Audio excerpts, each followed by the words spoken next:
What's up, you guys? It is Brad here, and last week LEGO and BrickLink unveiled the prices for the next round of LEGO BrickLink Designer Program sets. If you guys remember from my video a few months ago now, I actually ordered 2 of the BrickLink Designer Program sets that round for round 1. I haven't ordered these in a while, but I've seen the popularity of these sets over the years.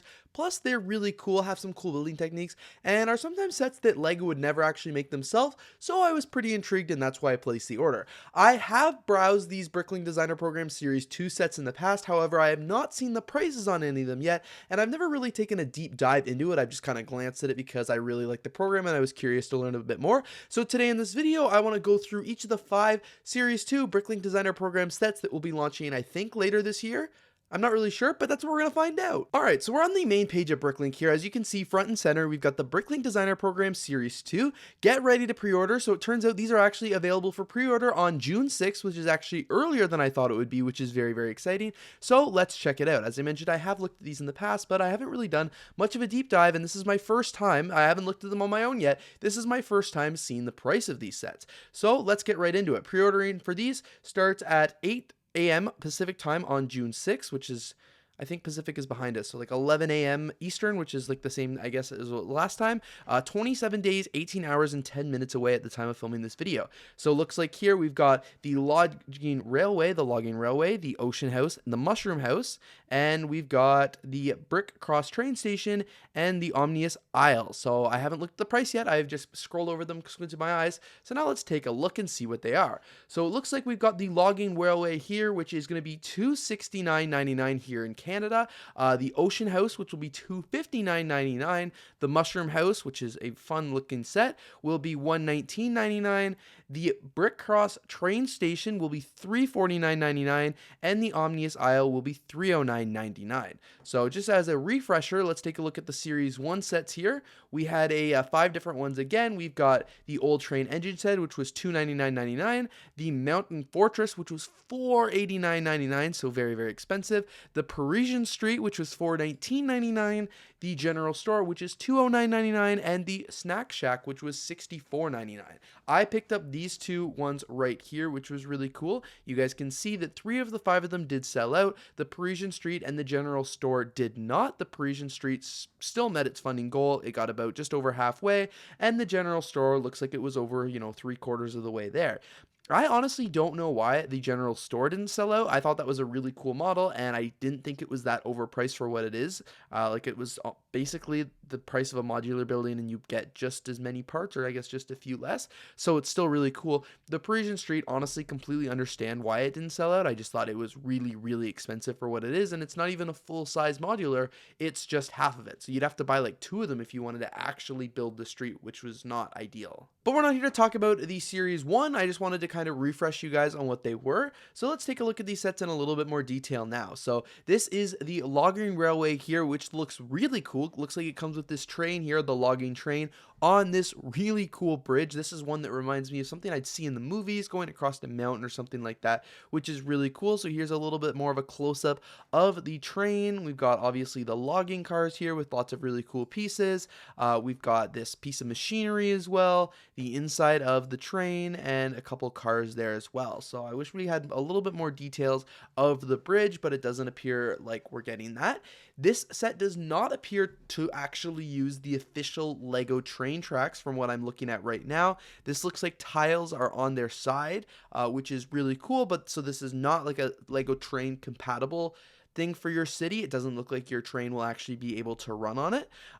It comes with 260 unique parts, 2,731 total parts, and only 2 stickers.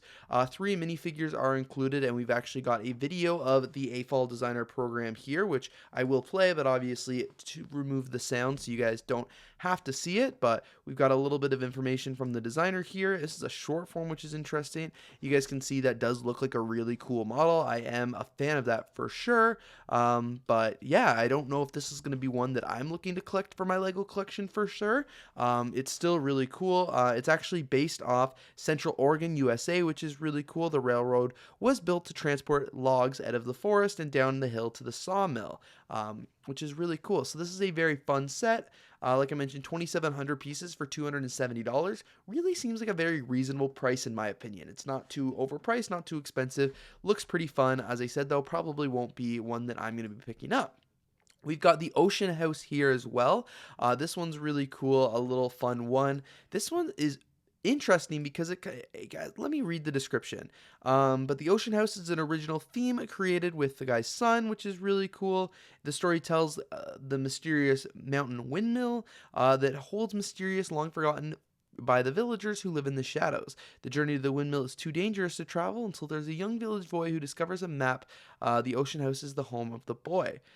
So this is really cool. So this one's got a whole story here. I haven't read the story and I don't want to read it all on video for you guys, but it looks really neat there. I'm excited for this model. I think the build techniques are pretty cool. Kind of reminds me of like an Asian style ocean house or something like that, which is fun. Everything is propped up on the actual ocean here. We've got some pillars, we've got some fish. It comes with a Lego boat, which is really cool. A little bit of a mountain, and then of course the actual house itself. Really, really fun build. Looks like some cool building techniques here as well. We've even got a whole living room with everything on the inside, and I like the designs here, how that looks like they use the dots on the side. This one's got 487 unique pieces, which is pretty crazy, and 2,207 parts. So this is actually less parts than the last model, but is only $10 less, so that doesn't add up there. But I think it's because these parts are bigger. It looks like a lot of the parts in the other model are a little bit smaller. Dimensions on this guy are looking to be about 40 centimeters in width, 47 centimeters in length, and about 28 centimeters in height, so it's a pretty decent size. I think the model will be pretty fun because I just like the fact that it's on the stilts there. Lego hasn't really done anything like that, so I'm interested to see how the build will go. Are you building it on the stilts, or are you building it separately and attaching to the stilts later? I'm not sure. Again, really cool model though. Probably won't be one that I am picking up. This one, on the other hand, might be one that I do decide to pick up. I'm not sure yet. Do I love mushrooms in the mushroom house? I don't really know what the story behind it is, but as I said, I just think it's something cool and unique that Lego's never really done before, and I like the fairy tale aspect of it. So it looks like we've got a huge snail here, which is really fun. We've got some cool different plants, a wheelbarrow, which I've never seen done in this kind of style before, and then of course the actual mushroom house itself there. This is what the mushroom house looks like. I love the chimney style here that's just on its angle. I love the roof design, and overall I just love the mushroom and the use of pieces. All the greenery looks really, really cool as well. This is another close-up of the wheelbarrow.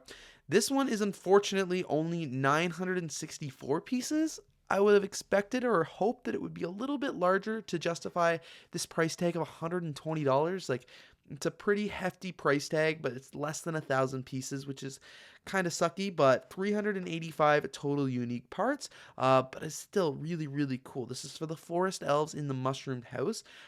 It's 19 centimeters tall. Oh, no, apparently not. The model dimensions here are different than the ones right here. BrickLink, you might want to fix that. The mushroom house is 19 centimeters tall and 943 pieces, but here it's saying 964, and it says that it is 22 centimeters tall, so not really sure there. But anyway, it's still really cool here. This is actually designed by somebody in Germany, which was really fun. So there's the first floor has the kitchen, the fireplace with a cauldron, and the living room, and the second floor can be reached by climbing up the leaves, which is a fun play feature, and contains a comfy bed and desks to write letters. So it looks like 3 minifigures are included in this one as well. This is definitely a fun little one. I actually might be picking this one up. We will have to wait and see. I have 27 days left to decide, but this is definitely the one that I'm most interested in so far. This one, next one that we'll take a look at, is absolutely beautiful. This is the Brick Cross train station, and already is the one that I'm predicting is going to be the best seller, the first one to sell out from this series. And this one's going to be tough. Maybe it's not. I don't know if I can buy that one right now. It's very, very expensive, but it looks beautiful. So taking a look at the Brick Cross train station here, this one's got 3,050 Lego pieces, which again, it seems very expensive for how many pieces you get. Like, this is a bit more expensive than a modular building, but has less pieces, but it's really cool, and this is not something Lego would do. So this is like the front of the train station here, which looks really cool, very like European style, which is awesome. two different buildings, which is really fun. We've got the brick cross, we've got the newsroom, and then we've got a coffee shop, it looks like, on the side with an outdoor patio, which is really fun. I love the roof design here, which I'm sure they'll show in a little bit more, but like the skylights look amazing. And then this is what the back of the model looks like. We've actually got some official Lego trains, so the trains can pull in. We've got I guess, like the terminal here, the platform where they're waiting for their trains. I love how they've got the yellow there, and then the tile work. Lots of minifigures looks like are included in this set. We've even got a wraparound patio, and you guys can see this is where you can really see the detail of the roof a little bit more. Taking everything off, look at the roof, you can see on the inside there, it actually opens up, which is really cool. This part pops off, this part pops off, and you can see that there's even some information about the train there, which is really fun, and just some more detail. Looks like an exquisite train station. I love the floor that they used. I think they could have added some more detail in the center there, like some benches or like an information desk or something like that. Looks a little plain, but they probably ran out of pieces from the outside there. 14 stickers in this one, so a little bit longer, but basically, the city has grown around the railroad, and City Council has decided to restore the old brick cross station, preserving its old facades and covering the new hall with a new iron gate and a glass structure. The station has been extended by a new modern structure to hold a fancy bar. Well, I guess it's not a coffee shop, it's a bar, where citizens can enjoy drinks and pastries after a long working day. This one looks really cool here. The length on this model is 32 centimeters by 39 centimeters, and it's about 22 centimeters tall. Again, looks like a really, really cool model. Absolutely no complaints here. I like the stop motion there. Oh, that's a beautiful shot there. This is like an animated shot, but yeah, this is super, super nice, which I'm very excited about. How many pieces, how many minifigures? 8 minifigures are included in this model. So as I said, you guys, this one looks really, really fun and really exciting.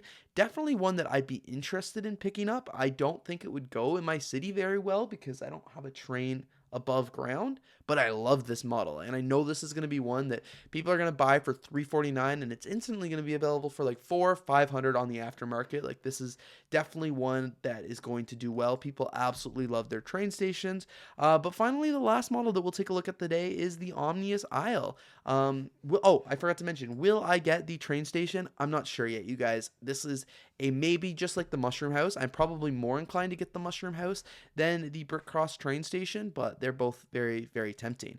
Finally, we'll take a look at the Odens Isle here. This one's really cool as well. $309, 670 unique pieces, 2,809 total parts, so definitely more like better value, I would say, in parts there. But let's take a look at the model here. This one's really cool because this kind of reminds me of like the Viking Village style set, where it's got a couple different play features all combined together. This one looks really fun. I love pirates. I wish Lego did more Lego pirates. They haven't done them in a few years, but this is what the style of it looks like. Looks like we get 5 Lego minifigures included here, which is really fun. This one definitely looks like it's got a lot of play features because it's got several different parts of the island, which look to be all connected by bridges. I like that it comes with a Lego boat here as well. We've got some palm trees, lots of greenery, and like I said, lots of fun play features with bridges and like things that minifigures can climb, cannons, docks, maybe a rope bridge.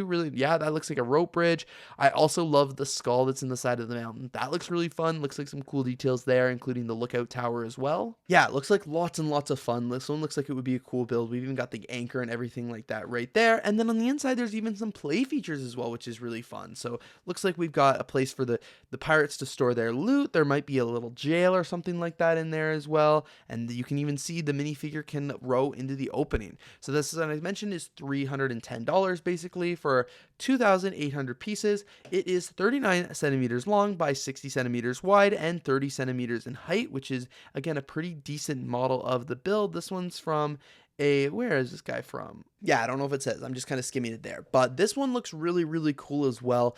Again, I don't know if it's going to be one that I'm super interested in just because I don't know if it would really fit the theme that of like the Lego that I collect and for the price tag, but still really cool. And I have a feeling this one will be a hot seller as well. In terms of my predictions on these models, I honestly could see them all being able to sell out. Maybe the Ocean House might be the one that would be the hardest one to sell out, but I definitely can see the other ones doing selling out. I think they're all really cool models, especially that logging railway. I'm predicting that one's going to be the first one to sell out, and then the mushroom house next. But the Brick Cross train station, I know people aren't going to sleep on that. So I'm really interested to see what the results of the BrickLink Designer program will look like when they come available for pre-sale on June 6th at 8 a.m. We'll just take a look here. These are some of the other ones as well that we are currently waiting on the pricing for. I'm personally really excited for the Camping Adventure.